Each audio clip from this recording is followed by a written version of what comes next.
Hi, thanks for joining us on the back porch here at Feltalala. It's a beautiful day today. There's a heat warning, but still we're out on the back porch because it's the place to be. And today I want to make with you a Luna Moth. It's probably the most celebrated moth that we have here in Muskoka in Ontario, Canada. And it's just a beauty. So we're going to make one. You can display them. I sometimes display them on bark. And also, I think I'm going to send you a pin, which we'll put a pin on. I think it might make a very, very nice pin, your choice.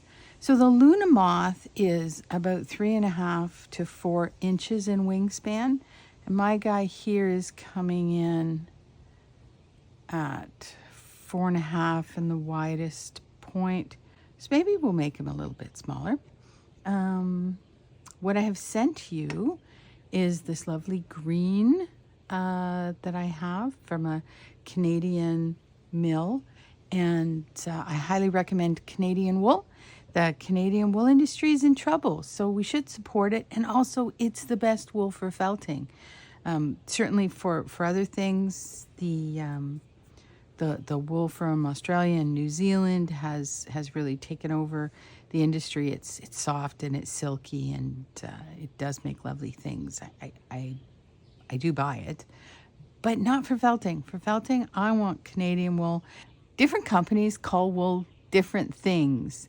I would call this core wool, like a bat. The company that I bought it from calls it roving. And when I think of roving, I think more of this yellow, which are these long, long fibers. And they're good for some things in felting, but I really do prefer the core wool. It's less processed, and the fibers are all still kind of tangled together. This one's been carded in a carding machine so that the fibers are all lined up. Good for spinning, but for needle felting, also, wet felters really do like that kind of fiber. But for needle felting, this is my go-to for most things. And I really do love this color that they've sent to us. And it will have, some of the light greens, but then little bits of darker green, and there's some yellow shot through. And yellow is certainly part of the Luna Moth. So we have the green for the body, and for the wispy little tail, we have this lovely red, which I bought at a fiber festival in Ann Arbor, Michigan, from these just absolutely lovely ladies.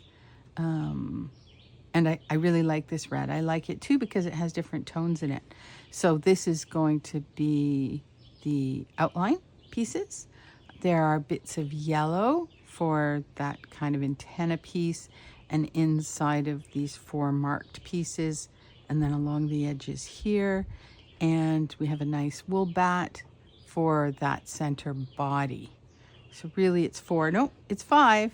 Tiny little bit of black, not very much at all. So we'll use that tiny little bit of black. What else have I sent you?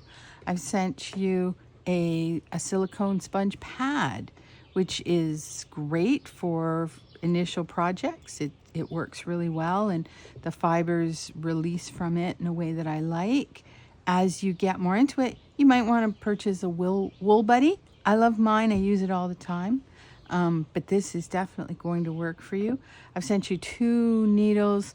One is a plain kind of all-purpose needle that is enough for doing this task, but also sent you a slightly finer needle.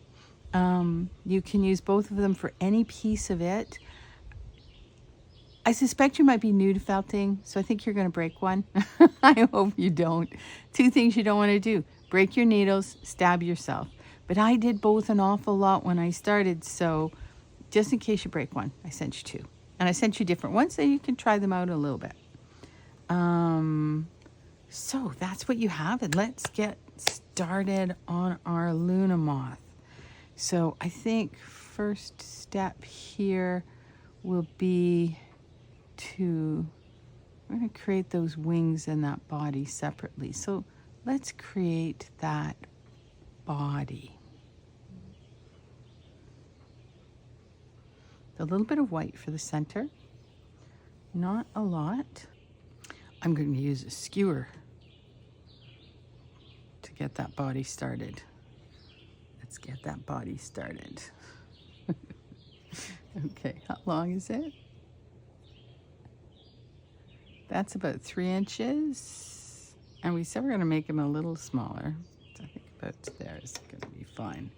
Let's say a 2.5 inch body.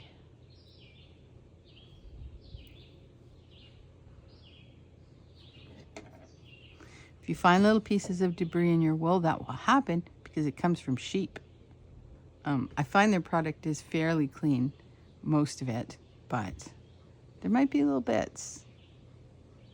You can use a tweezer or your fingers just to pull it out.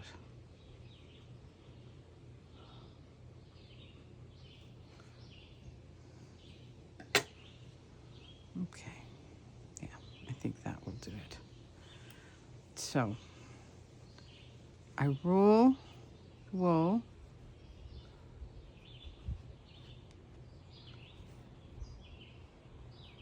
around the skewer, and then I just want to tap it in to lock it. Okay, so how does it work? In case you're new. If you're not new to this, fast forward. But you see there are barbs on the needle itself, and they go about to here. So you don't have to go any farther in than that. You don't have to jab really deeply because it doesn't do anything. The only thing that does the work are these little barbs. So these little barbs go to there. And then the wool itself has little barbs on it. So the little barbs in the wool meet up with the little barbs on the needle and they get tangled up. And it's that entanglement that causes you to be able to make sculptures. You can make really any shape. You can make anything. If it exists, it can be felted. So gently tap, tap, tap, tap, tapping in with my wool buddy and with your silicone sponge. When you tap in, you're locking those fibers into the mat. So fairly frequently, just lift it up. See how they're locked in? Just lift it up. Just going to pull it up from there. And do that frequently.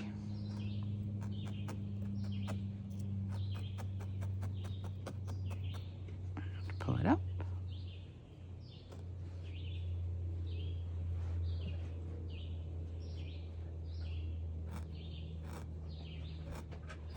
Oh, I wanted to show you somebody else that I have here.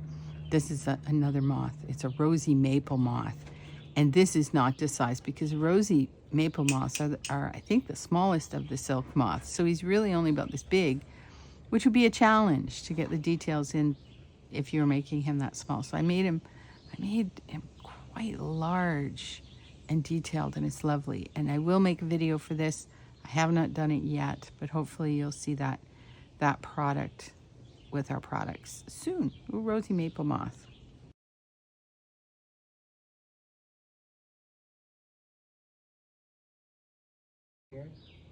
So we said the needles are a tool, but also our hands are an important tool.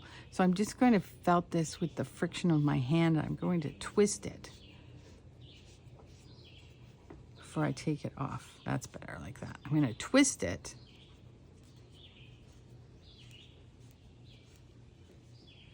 See how that does a nice job?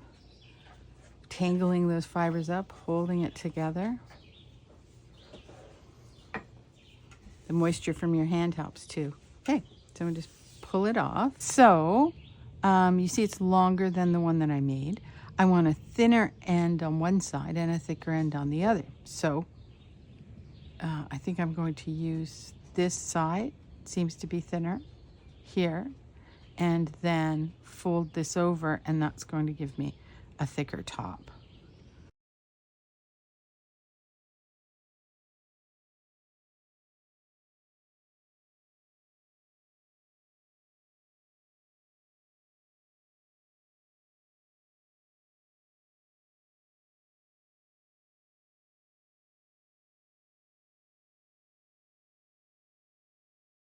Now let's make some wings.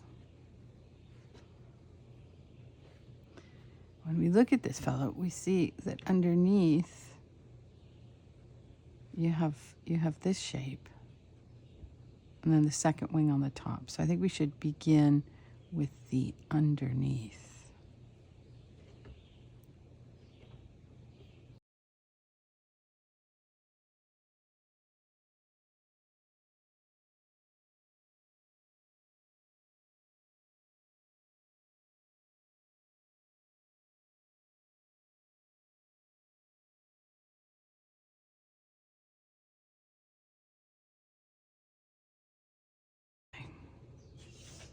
So I look at this and I see really that this wing should be separated. Right? They're two separate wings. So let's create that early in here.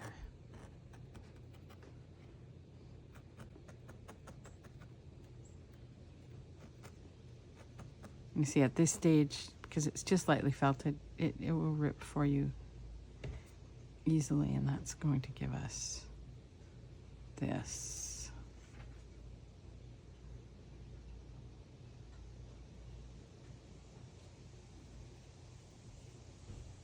Bit coming down from the body. Mm-hmm.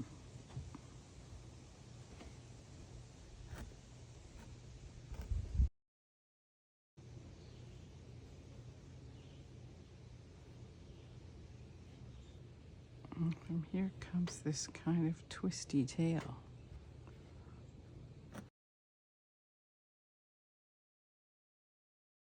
It's very light, that tail. With this guy, I made him quite thick. And let's try to make him thinner. So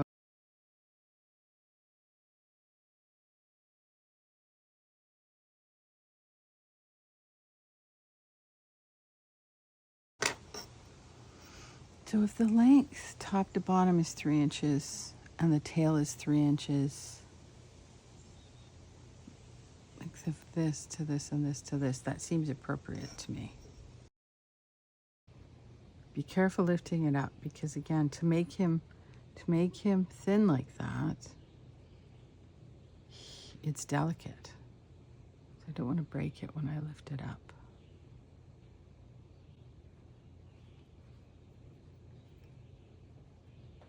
Okay, with your needle, you can stab on a vertical, straight in and out, go out the way you came in. Do not try to bend the needle.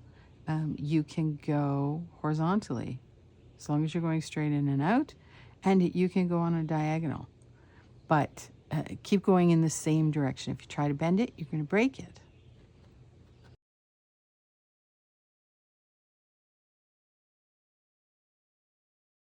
Tail is something that you can almost see through.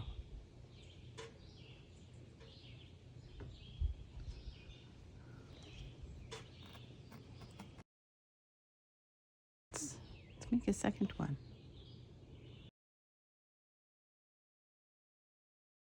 It's about 1/2 inch, so thinner than that.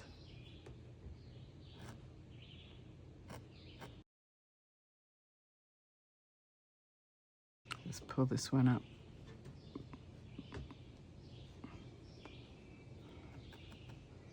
Before it gets too stuck.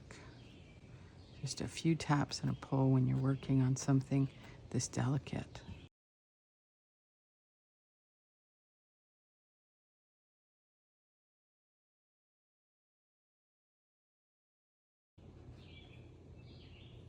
Just giving them a little twist, because they do twist. Luna Moth wings, they're twisty, so I want to see how that's going to look. So they're a little translucent and fine. We are going to put an edge around them.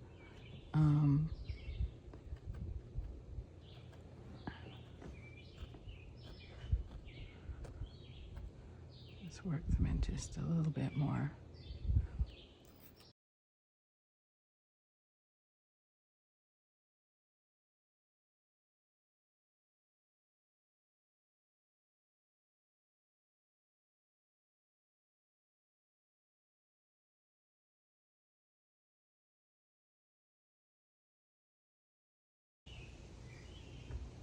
So see how it's a little edgy here? So let's firm up our edge.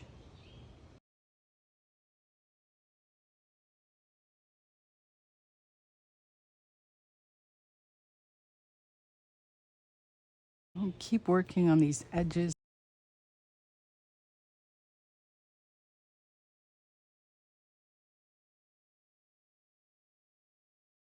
I still want a shape here that goes so it comes up. Bit of a curve there, and then around and up. Comes up.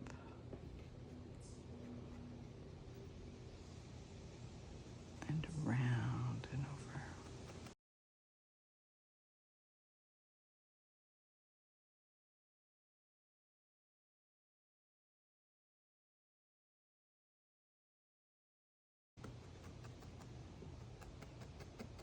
Remember to felt both sides. Now for these top wings, the shape for the top wings. And I stopped these guys here, but really I think they want to go a little further over. So let's see.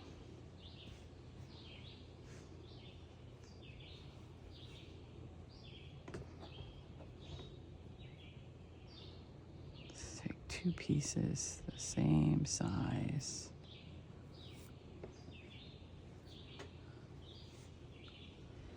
So the wing comes down and then up. So when you're making a shape, right, you can coax that shape. You can do whatever you want there.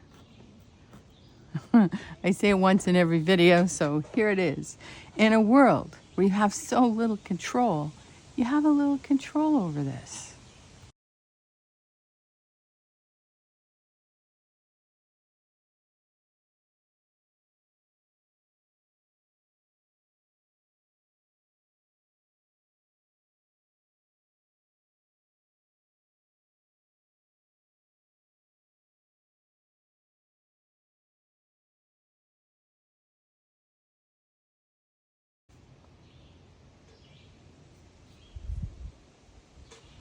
It's a nice moth wing, and it's fairly thin, which we wanted. It's going to attach like there.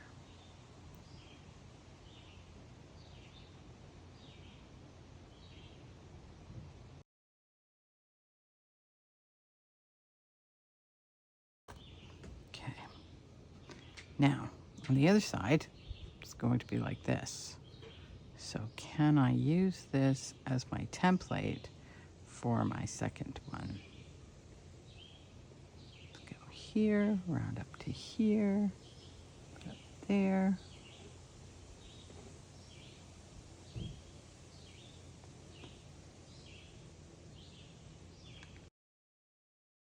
I am not wanting to felt the first one into the second one. I'm just using the second one as a guide, or the first one as a guide. So it's on top.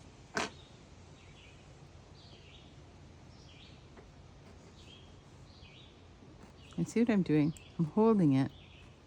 I am not felting them together. I'm just gently tapping these edges because I want the same shape. Give me that same shape.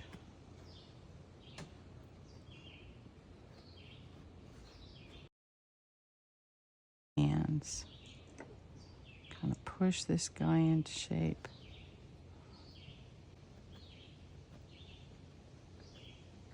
These are the gentlest of taps. I do not want to felt the one into the other. I don't want to do that.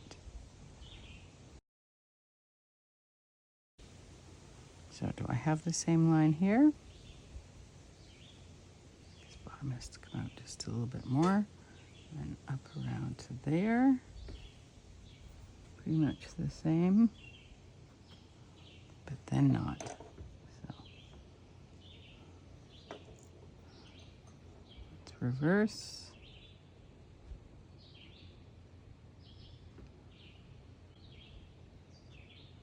finished ones on the bottom. So then I look at this and I go, yeah, that edge really does seem very similar. So let's fix this top edge so that it too is similar. Just gentle tapping here. And what I'm doing is I'm following this line, right? So here's the first one. Here's the second one.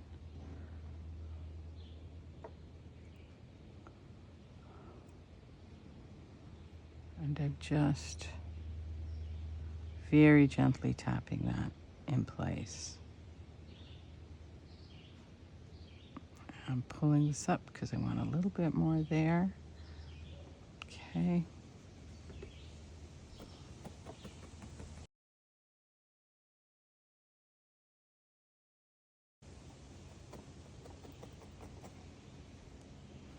What do we think?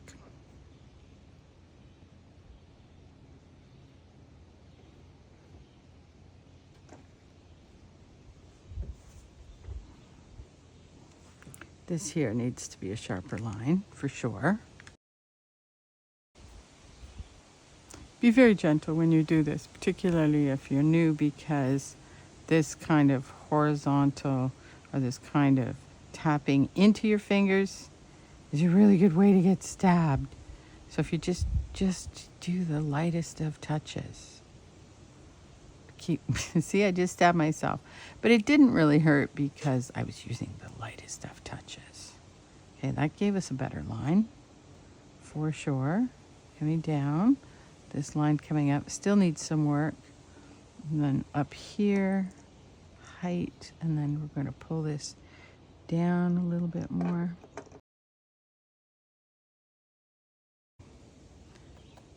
And definitely on this one, there's going to be more definition added with this edging. We put the edging on. But I think that our plan is to attach the wings, then the edging. I think that will work best.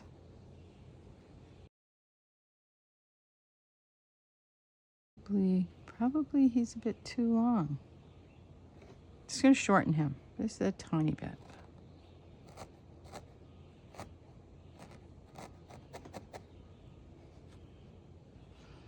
How am I shortening him? Just like at the top, I'm going to fold that over and just felt it in, just compress it.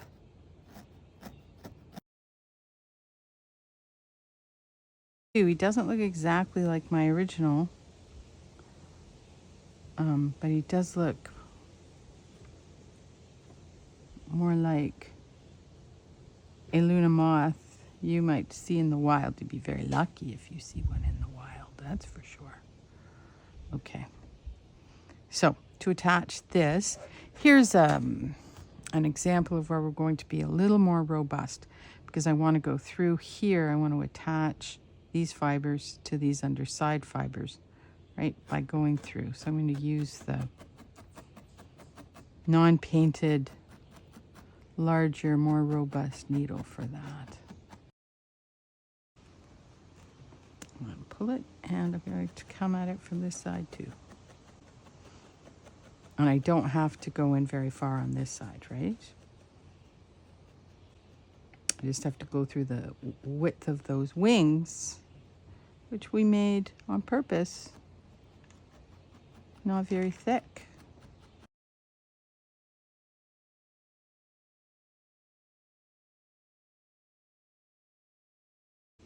Okay, so that's really well attached. That's not coming off. And now let's get that second wing in there. And I want it to attach here. I want it to come over the first wing just a bit. And it's just about to the tip of that head. And you want them to be at the same height across there.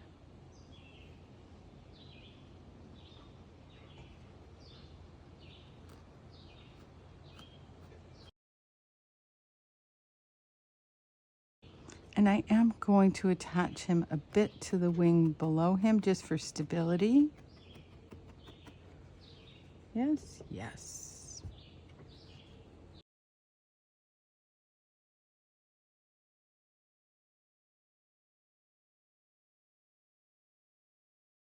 Okay, so I see it's a little ragged here. And again, I don't need perfection at this step because that red border is going on, but I do want it to be nicely attached. So let's attach this fella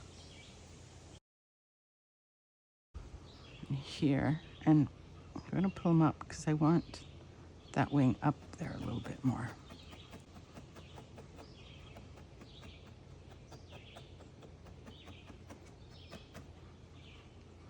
Let's see what I have. Ooh, hello.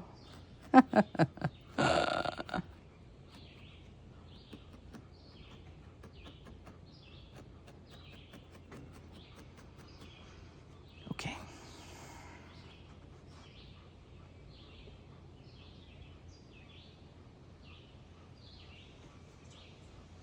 Now red border time.